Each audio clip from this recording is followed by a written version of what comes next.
नमस्कार प्यारे विद्यार्थियों, मैं पार्वती गोदारा, सहायक आचार्य इतिहास, राजकीय महाविद्यालय छात्रगढ़। बीए पाठ द्वितीय, मध्यकालीन भारत। मध्यकालीन भारत को दो भागों में बांट के देखा अपन ने, सल्तनत काल और मुगल काल। पहला टॉपिक मध्यकालीन भारतीय इतिहास के साधनों का सर्वेक्षण, जिस पर अपन पूर्व में 2 कालांश कर चुके हैं। आज तीसरी कालांश में अपन मध्यकालीन भारतीय इतिहास के साधनों के सर्वेक्षण का पहला पार्ट सल्तनत कालीन सोर्सेज कंप्लीट कर लेंगे।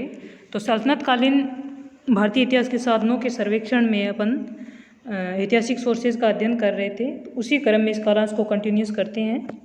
नेक्स्ट देखते हैं, फतुह उस सलातीन अबू बकर इसामी के द्वारा लिखित ग्रंथ। इस ग्रंथ में इसामी ने गजनवी वंश की स्थापना से लेकर मोहम्मद तुगलक के शासनकाल तक की घटनाओं का उल्लेख किया है।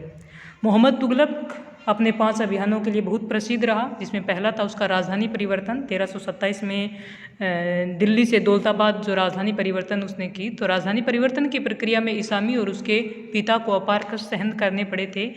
इस कारण इसामी मोहम्मद बिन तुगलक के प्रति पूर्वाग्रहों से ग्रसित हो गया और उसके द्वारा जो इतिहास लिखा गया वो मोहम्मद बिन तुगलक के प्रति एक आलोचनात्मक दृष्टिकोण से लिखा गया था। तो ये उसका नेगेटिव पक्ष भी माना जाता है। फिर भी उसके इस ग्रंथ से हमें तुगलक की योजनाओं के बारे में, उसकी नीतियों के बारे में जानकारी मिलती है। कुछ समय बाद इसामी को बहमनी राज्य के सुल्तान अलाउद्दीन बहमन शाह का संरक्षण प्राप्त हुआ था और वहीं पर उसने 1350 ईस्वी में इस ग्रंथ की रचना की थी। मोहम्मद बिन तुगलक की नीतियों के अलावा अलाउद्दीन खिलजी के दक्षिण अभियानों के बारे में भी हमें इस ग्रंथ से महत्वपूर्ण जानकारी प्राप्त होती है। तो फतुह उस सलातीन इसामी के द्वारा बहमनी शासक अलाउद्दीन बहमन शाह के संरक्षण में लिखा गया, जिसमें मोहम्मद बिन तुगलक की नीतियों और अलाउद्दीन खिलजी के दक्कन अभियान की जानकारी हमें मिलती है। नेक्स्ट, तारीख़ फिरोज शाही इसके रचनाकार शम्स सिराज अफीफ हैं। तैमूर लंग के 1398 में भारत पर तैमूर लंग का आक्रमण हुआ था। तो तैमूर लंग के भारत से लौटने के पश्चात उसने इस ग्रंथ की रचना की। यद्यपि इसमें मुख्य रूप से फिरोज तुगलक के जनहित कार्यों का उल्लेख किया गया है, साथ ही इसमें तुगलक वंश की उत्पत्ति, मोहम्मद बिन तुगलक के चरित्र पर भी प्रकाश डाला है। इसमें राजनीतिक घटनाओं, सैन्य गतिविधियों और प्रशासनिक सुधारों का भी संक्षिप्त विवरण किया गया है। तो तारीख़ फिरोज शाही शम्स सिराज अफीफ। नेक्स्ट, तारीख़ मुबारक शाही, नाम से स्पष्ट है, मुबारक शाही सैयद वंश के शासक थे, मुबारक शाह। तो मुबारक शाह को समर्पित करते हुए इसकी रचना 1485 में याहिया बिन अहमद सरहिंदी, जहिया थोड़ा प्रिंट मिस्टेक हो गया, याहिया बिन अहमद सरहिंदी ने की, जिसे सैयद वंश के शासक मुबारक शाह का संरक्षण प्राप्त था। तारीख़ मुबारक शाही सैयद वंश के इतिहास को जानने के लिए एकमात्र समकालीन ग्रंथ है। तो तारीख़ मुबारक शाही वेरी इंपॉर्टेंट। नेक्स्ट, फतुहात फिरोज शाही, दिल्ली सल्तनत का एकमात्र सुल्तान फिरोज शाह तुगलक जिसने अपनी आत्मकथा लिखी थी। तो फतुहात फिरोज शाह तुगलक द्वारा लिखित उसकी आत्मकथा मानी जाती है। इसमें फिरोज शाह के विचारों एवं नीतियों का उल्लेख हमें मिलता है। फतुहात फिरोज शाह तुगलक। नेक्स्ट, रेहला इब्न बतूता के द्वारा लिखी गई थी। मोरक्को निवासी था जो मोहम्मद बिन तुगलक के शासनकाल में भारत आया था। तो रेहला मोरक्को यात्री इब्न बतूता द्वारा लिखित, जो मोहम्मद बिन तुगलक के शासनकाल में भारत आया और बाद में उसे चीन का राजदूत बनाकर भेज दिया गया था।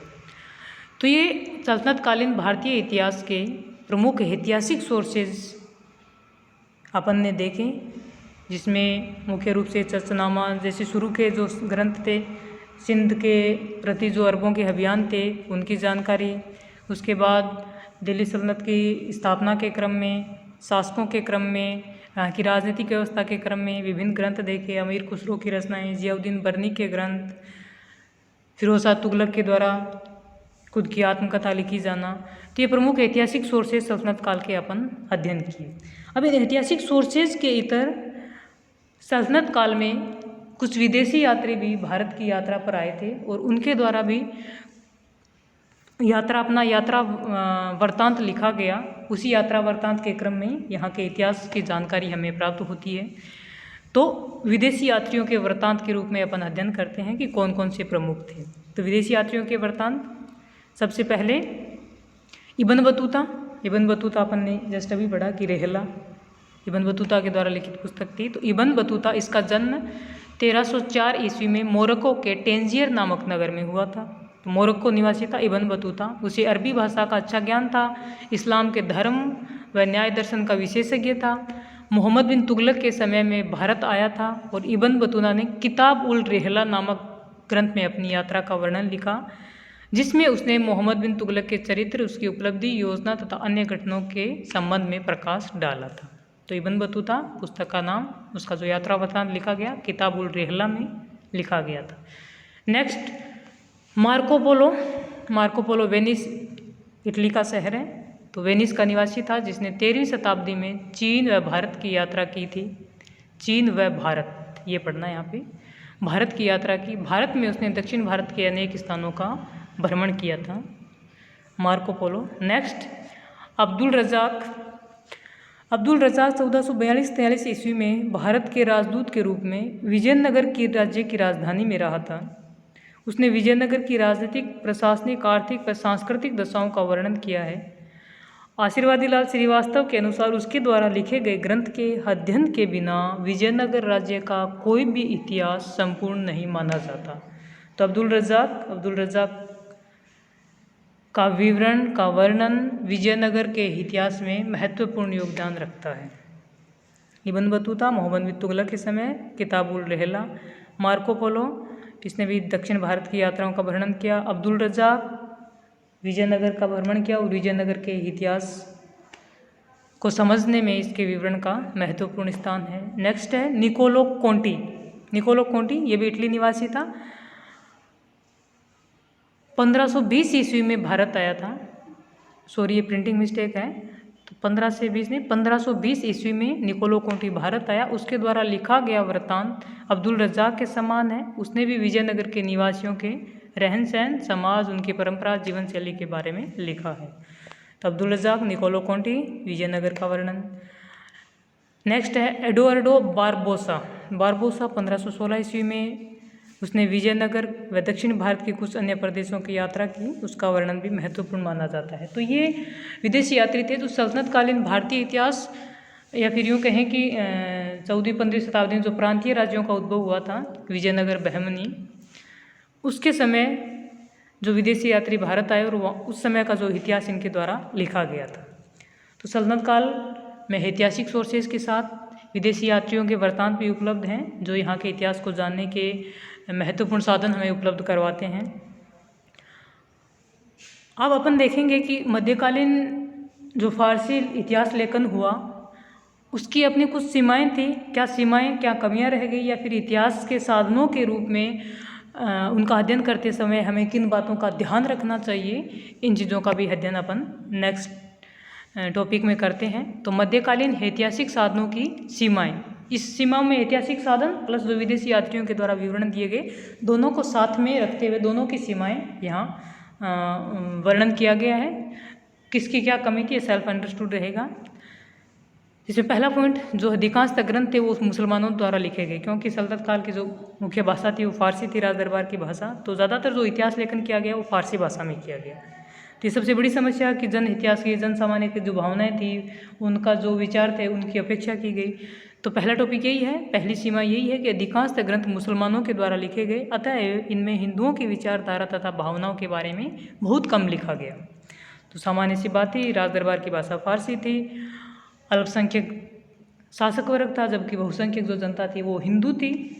तो अल्पसंख्यक शासकों के जो दरबारी थे उनके द्वारा जो इतिहास लिखा गया वो अल्पसंख्यक शासकों को समर्पित करके लिखा गया। बहुसंख्यक जो हिंदू जनता थी उसकी भावनाओं की अपेक्षा इस इतिहास लेखन में की गई। तो ये पहली सीमा सल्तनतकालीन सोर्सेज की मानी जाती है। नेक्स्ट है, अधिकतर जो इतिहासकार थे वो दरबारी इतिहासकार थे। दरबारी इतिहासकार होने के कारण उनकी रचनाएं थी वो पक्षपातपूर्ण थी। क्यों? क्योंकि जो दरबारी इतिहासकार होते हैं वो दरबार में बने रहने के लिए, दरबार में अपने को सुशोभित करने के लिए जो अतिरंजित इतिहास लिखते हैं, शासकों की प्रशंसा में जो इतिहास लिखते हैं, तो वो उनकी कमियों के प्रति या जो नेगेटिव पक्ष होता है, दूसरे एस्पेक्ट पे वो ध्यान नहीं देते। तो ये पक्षपातपूर्ण इतिहास उनके द्वारा लिखा जाता है। तो दरबारी इतिहासकारों की अपनी एक सीमाएं हैं।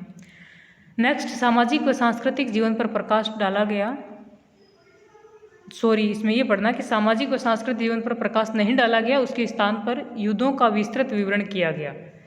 तो जनजीवन किसमें अपेक्षा की गई, तो युद्ध शैली पर, जो सैन्य अभियान थे, राजनीति, इन बिंदुओं पर बहुत ज़्यादा लिखा गया।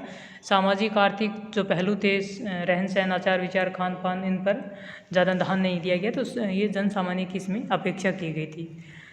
नेक्स्ट, इनकी जो रचनाएं थी उनमें धर्मांधता का पुट अधिक था। ये पुत्र नहीं है, पुट अधिक है। धर्मांधता का पुट मतलब जो हिंदू मुस्लिम वाली भावना अपन मान के चलते हैं। बहुसंख्यक यहाँ हिंदू जनता थी, अल्पसंख्यक जो मुस्लिम वर्ग था। जैसे फिरोज शाह तुगलक की कट्टर धार्मिक नीति के बारे में पढ़ते हैं।